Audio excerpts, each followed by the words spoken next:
يا مساء الرعب على أحلى إخوات في الدنيا. وقبل ما نبدأ القصة عايز أشكركم كلكم واحد واحد على التفاعل والكومنتات الكتير الحلوة على القصة اللي فاتت. من كل قلبي شكرا جدا لكل واحد فيكم.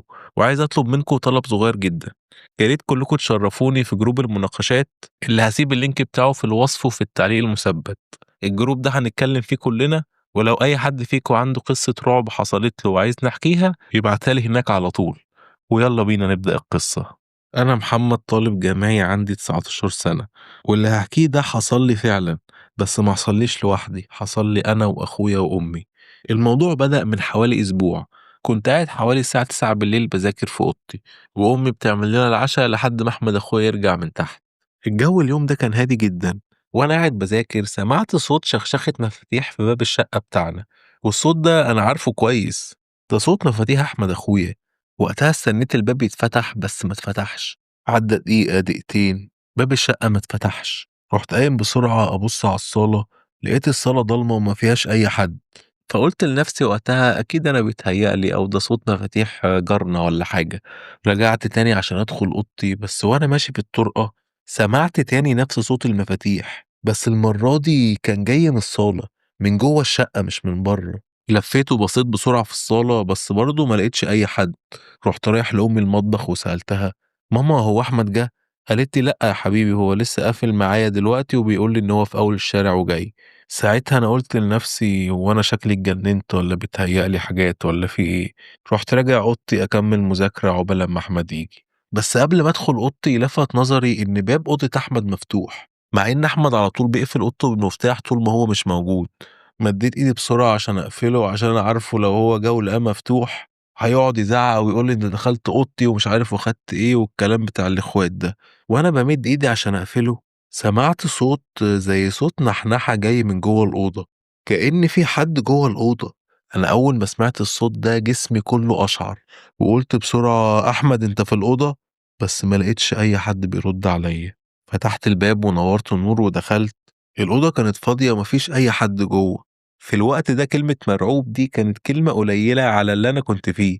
طلعت بسرعة من الأوضة، بس وأنا طالع سمعت صوت حد بيقول لي: يا محمد استنى. كان نفس صوت أحمد أخويا بالظبط. طبعا وقتها أنا ما استنيتش وجريت على أمي في المطبخ. لقيت أمي واقفة بتغسل المواعين، وأول ما شافتني قالت لي: مالك يا محمد وشك أصفر كده ليه؟ لسه هحكي لها اللي حصل. لقيت أحمد أخويا دخل من باب الشقة، وأول ما وصل سلم علينا ودخل أوضته عشان يغير هدومه. وأول ما دخل الأوضة لقيناه طالع بيزعق وبيقول: مين اللي دخل أوضتي ورمى هدومي كلها على الأرض؟ وقتها أنا دخلت معاه الأوضة أشوف إيه اللي بيقوله ده. لقيت فعلا دولابه مفتوح، وكل الهدوم اللي في الدولاب مرمية على الأرض، كأن حد مثلا كان بيدور على حاجة أو كان حد مستخبي وهرب من جوه الدولاب. ساعتها أنا وقفت مصدوم مش فاهم أي حاجة. وطبعا أحمد قعد يزعق، وأمي دخلت هدت الموضوع بينا واليوم عدى على خير. وساعتها ما حصلش أي حاجة غريبة في الشقة لحد تاني يوم العصر. وقتها أنا كنت قاعد في الصالة، وأمي كانت في المطبخ بتحضر الغدا، وأحمد كان قاعد في أوضته. وفجأة سمعت صوت في المطبخ زي صوت الحلل وهي بتخبط في بعضها. كان الصوت عالي جدا. قمت بسرعة دخلت المطبخ أشوف أمي أطمن عليها. لقيتها بتعمل الأكل عادي ومفيش أي حاجة غريبة. قلت لها: ماما هو في حلل وقعت دلوقتي في المطبخ؟ لقيتها بتقول لي: مفيش حاجة وقعت يا ابني. مالك يا محمد فيك ايه؟ من امبارح وانت مش عاجبني. لسه هرد عليها سمعنا صوت خبطة جامدة في أوضة ماما. جرينا أنا وأمي على الأوضة وفتحنا الباب. ما لقيناش أي حاجة غريبة في الأوضة، بس كنا شامين في الأوضة ريحة سجاير جامدة قوي، مع إن مفيش حد فينا في البيت بيدخن أصلا. لقيت أمي بتقول: إيه الريحة دي؟ انتوا بتشربوا سجاير؟ قلت لها: والله يا ماما أبدا، أنا عمري ما شربتها أصلا. أمي طبعا قعدت تزعق لي وما صدقتش، وبعدين راحت على المطبخ تكمل الأكل. وفي نفس اليوم ده بقى بالليل كلنا كنا قاعدين في الصالة. فجأة كلنا سمعنا خبط ورزع جاي من المطبخ، وبعديها على طول أصوات رجلين بتجري في الشقة كلها. كان الصوت تحسه إن في ناس بتجري في السقف وفي الحيطة وعلى الأرض وفي كل حتة في البيت. لقيت أحمد أخويا قام بسرعة وجرى على المطبخ وهو بيقول: مين في المطبخ؟ مين معانا هنا؟ في اللحظة دي الأصوات كلها سكتت فجأة، والليلة دي محدش فينا عرف ينام. كلنا قاعدين في الصالة جنب بعض بنبص لبعض ومش عارفين نتكلم ولا عارفين نعمل ايه. الليلة دي كانت أطول ليلة عدت علينا. وعلى الساعة 3 بالليل سمعنا صوت خبطة قوية جدا على باب الشقة عندنا. لقيت أحمد بصلي والخوف كان مالي عينيه، وأمي مسكت إيدينا وقالت لنا اوعى حد يفتح، الساعة 3 الفجر أكيد محدش جايلنا في الوقت ده. لقينا الخبطة اتكررت تاني، بس المرة دي الخبطة جت معاها صوت راجل. كان صوت راجل عجوز بيخبط وبيقول افتحوا دي شقتي، أنا عايز شقتي. وقتها أنا رحت على الباب وبصيت من العين السحرية، شفت راجل عجوز لابس هدوم قديمة جدا وشعره منكوش وعينه كانت مبرقة جامد قوي. لقيت أحمد قام وجا ورايا وبيقول للراجل اللي بره يا حاج انت غلطان في العنوان، دي شقتنا احنا عايشين هنا من 20 سنة، اتفضل امشي لو سمحت من غير شوشرة. لقينا الراجل قاعد يخبط على الباب بقوة وبيزعق وبيقول انتم اللي دخلتوا في بيتي وسكنتوا مكاني، اخرجوا بره شقتي، دي شقتي. والراجل العجوز وهو بيزعق البيت كله بدأ يطلع أصوات غريبة، الحلل في المطبخ بتخبط والأبواب كلها بتفتح وتقفل جامد والحيطان كلها بتتهز، كأن بالظبط في زلزال حصل، لدرجة إننا كنا حاسين إن البيت هيقع علينا. لقينا الراجل بعديها بدأ يخربش على الباب بضوافره، وصوت الخربشة ده كان بيسمع في حيطان الشقة كلها. لقيت أحمد فجأة جاب عصاية المكنسة وفتح الباب وقعد يزعق للراجل ويقول له امشي من هنا يا راجل يا مخرف انت، لو ما مشيتش هطلب لك البوليس، البيت ده بتاعنا احنا، انت مالك ومال البيت ده. لقيت الراجل بص لأحمد بصة مرعبة وقال له اللي يدخل بيت الساحر يستحمل اللي هيحصل له. وقتها أحمد زقه في صدره وقفل باب الشقة بالمفتاح والترابيس، وفضلنا واقفين ورا الباب وسامعين الراجل ده بيقول مش هسيبكوا، هتموتوا في الشقة. وفجأة صوت الراجل ده سكت تماما. بصيت في العين السحرية ما لقيتش حد واقف بره، بس لمبة السلم كانت قاعدة بترتعش جامد قوي. وأول ما الراجل ده مشى لقيت أمي قعدت على الأرض وهي مذهولة وبتقول الراجل ده ملامحه مش غريبة عليا، أنا شفت الوش ده في صورة قديمة هنا في الشقة قبل كده. وبعديها أحمد بصلي وقال لي إحنا لازم نعرف مين الراجل ده، لازم نسأل عم محمد جارنا اللي في الدور الأول، هو الوحيد اللي عايش في العمارة دي من أول ما اتبنت. بعد ما الراجل اختفى من قدام الباب مفيش حد فينا قدر يغمض عينه، فضلنا قاعدين في الصالة، وطول ما احنا قاعدين سامعين صوت في الحيطة من جوه أكن في تعابين ماشية فيها. والساعة 8 الصبح سمعنا صوت خبطات على الباب الشقة بتاعنا تاني، بس الخبطات المرة دي كانت هادية. بس طبعا أول ما سمعناها قلبنا وقع في رجلينا. بس مع الخبط ده سمعنا صوت عم محمد جارنا اللي في الدور الأول. قمت على الباب وبصيت من العين السحرية لقيته فعلا عم محمد. فتحت له الباب بسرعة لقيته بيقول لي ازيك يا محمد يا ابني، انا جيت اطمن عليكم بس، اصل انا سمعت امبارح في شقتكم اصوات خبط كتير، فقلت يمكن لا قدر الله في حاجة فطلعت اطمن عليكم. قلت له طب اتفضل يا عم محمد ما ينفعش تقف على الباب كده. واول ما دخل لقيت امي انهارت في العياط وحكيت له كل حاجة. حكينا له عن الاصوات بتاعت الحلل وعن الخبط اللي جوه الحيط، وبعديها حكينا له على الراجل العجوز اللي جالنا امبارح بالليل، وقلنا له يا عم محمد ده بيقول ان هي شقته. لقينا عم محمد وشه اتغير وقال لنا اوصفوا لي كده الراجل ده شكله عامل ازاي. اول ما وصفنا له عم محمد وشه اصفر وسكت شوية وبعدين بصلنا وقال لنا من ساعة ما سكنتوا في الشقة دي وانا كنت خايف اليوم ده يجي. الراجل اللي بتوصفوه ده الشيخ منصور، منصور ده كان ساكن في الشقة دي قبلكم من 20 سنة. وقتها أحمد سأله طب مين منصور ده يا عم محمد، وليه بيقول إن الشقة دي شقته. عم محمد رد عليه وقال له منصور ده كان راجل انطوائي جدا، لا بيكلم حد ولا حد بيكلمه، بس فجأة بدأت تظهر عليه حاجات غريبة وروايح بخور كريهة بتطلع من الشقة، وأصوات ناس بتصرخ كتير بالليل، وناس غريبة بتدخل عنده الشقة وتخرج بالليل. وقتها سكان العمارة كلهم بدأوا يشكوا فيه، ولما دورنا وراه عرفنا إنه بيعمل أعمال سفلية في الشقة دي، وإنه محول الشقة دي لبيت الجن والشياطين اللي بيخدموه. وأول ما عرفنا كده سكان العمارة كلهم اتجمعوا وطردوا منصور من العمارة ورمينا كل حاجته بره. بس منصور يوميها وقف على مدخل العمارة وبص العمارة كلها وقال لها اللي هيسكن البيت ده من بعدي مش هيستحمل لعنتي. ومن يوميها منصور اختفى تماما، محدش عارف هو مات ولا حي.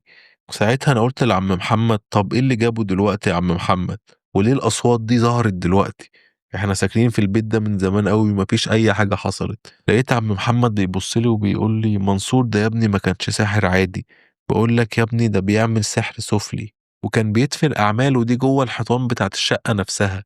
ولما طردناه من البيت نضفنا الشقة كلها ودهناها، بس الأعمال معرفناش نطلعها من جوه الحيطة.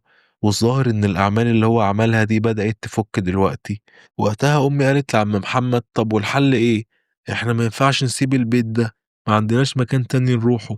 عم محمد وقتها قال لنا: ما تخافوش، أنا مش هسيبكم، أنا هكلم شيخ الجامع صاحبي هيجيلنا وإن شاء الله هو اللي هيعرف يفك السحر ده من البيت. وفعلا عم محمد كلمه قدامنا، والشيخ قال له: إن شاء الله هجيلك العصر النهاردة. وقتها أمي اطمنت شوية لما الشيخ قال إن هو جاي، وعم محمد صمم إن هو هيفضل قاعد معانا لحد ما الشيخ يجي. قعدنا كلنا وقتها في الصالة، وطول ما احنا قاعدين سامعين برضو صوت أكن في حاجة بتمشي جوه الحيطان. وأول ما الساعة جت 3 سمعنا صوت خبط جامد على الباب. عم محمد قام وقف وقال: ده أكيد الشيخ وصل. وجرى على الباب وفتحه وهو بيقول: اتفضل يا شيخ. لكن الجملة ما كملتش، عشان اللي كان واقف بره ما كانش الشيخ، ده كان منصور الساحر. جرينا كلنا على الباب، لقينا منصور الساحر دوت رفع ايده وفضل واقف على عتبة الباب، وبعديها شاور جوه الشقة وقال بصوت هز الحيطان كلها: عم محمد انت لسه عايش؟ انت فاكر انك هتعرف تطردني المرة دي من مملكتي؟ عم محمد قعد يزعق فيه ويقول له: اخرج بره يا منصور، العهد اللي بينك وبين الشيطان خلاص اتكسر، والبيت ده فيه ذكر الله، يعني ملكش مكان هنا. منصور لقيناه بيضحك ضحكة خبيثة كده وبدأ يهمس بكلمات مش مفهومة. بعديها سمعنا تاني نفس الخبط اللي في الشقة كلها، ولقينا منصور بيقول لعم محمد: الشيخ اللي انت بعته يجي مش هيوصل، البيت ده مش هيدخله أي شيخ، ومش هيخرج منه حد النهاردة سليم. أنا زارع في الحيطان دي عمار للبيت، وهم هيتفكوا النهاردة وهيخرجوا وهيلبسوا أي حد موجود. ومنصور بدأ يتقدم خطوة جوه الشقة، ومحمد كان بيحاول يبعده بكل قوته وهو قاعد يقرأ آية الكرسي. كان بيقراها بصوت عالي قوي. في اللحظة دي سمعنا صوت تكسير جامد جدا جاي من جوه أوضة النوم، كأن الدولاب مثلا وقع على الأرض. وبعديها صوت صريخ في كل حتة في الشقة. وفجأة لقينا أحمد أخويا طار ولزق في الحيطة، كأن الحيطة بقت مغناطيس وعايزة تسحبه. جريت على أحمد عشان أشده بس ما كنتش قادر. وقتها عم محمد زق منصور وقفل الباب بسرعة، وجرى على أحمد معايا عشان يلحقه، بس ما كناش قادرين خالص نشده من الحيطة. عم محمد كان قاعد يقرا في قرآن، ومنصور قاعد يخبط على الباب جامد قوي. وفجأة سمعنا صوت قرآن حلو قوي جاي من على السلم، وصوت صرخة منصور سمعت في العمارة كلها. عم محمد وقتها قال: ده صوت الشيخ وصل الحمد لله. وجرى على الباب وفتح له الباب. وأول ما عم محمد فتح له الباب الشيخ دخل لنا، كان وشه منور ولابس جلابية بيضة وشكله راجل محترم قوي. لقينا الشيخ بيبص لنا وبيقول لنا: ما تخافوش، محدش هيقدر يعمل لكم حاجة. بعديها لقيت الشيخ جرى بسرعة على أحمد وحط إيده على الحيطة وقعد يقرأ قرآن. صوته وهو بيقرأ قرآن كان بيهز البيت كله. وفي اللحظة دي لقينا الحيطة بتنزل سائل أسود، وأحمد أخويا وقع على الأرض وهو مش قادر ياخد نفسه. لقينا الشيخ بدأ يقرأ قرآن بصوت عالي جدا، وقال لي: هات لي يا ابني إزازة مية. جبت له إزازة قعد يقرأ عليها قرآن، وقعد يرشها في البيت كله. وفجأة وهو بيرش المية سمعنا صوت صرخة قوية جدا طالعة من نص الشقة، وحيطان الشقة تحس اللي كان جواها قاعد يهرب. وبعدين شمينا في الشقة ريحة مسك كانت حلوة قوي. وصوت منصور بدأ يختفي وهو بيقول: البيت بيتي والعهد لسه مخلص. لقينا الشيخ رد عليه وبيقول له: انت ملكش وجود هنا بإذن الله. بعدها البيت بقى هادي جدا وبقى فيه سكوت مريح جدا.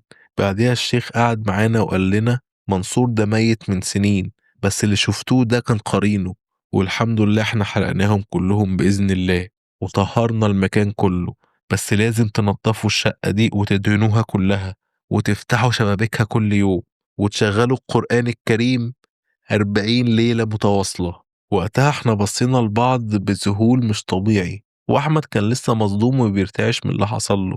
امي اخدته في حضنها وهي بتعيط، وعم محمد شكر الشيخ ووصله لحد الباب، ورجع لنا وقال لنا: الحمد لله قدرنا ننتصر عليه، بس اعملوا زي ما الشيخ قال لكم بالظبط، وانا بكره ان شاء الله هجيب لكم صنايعية عشان ندهن الشقة.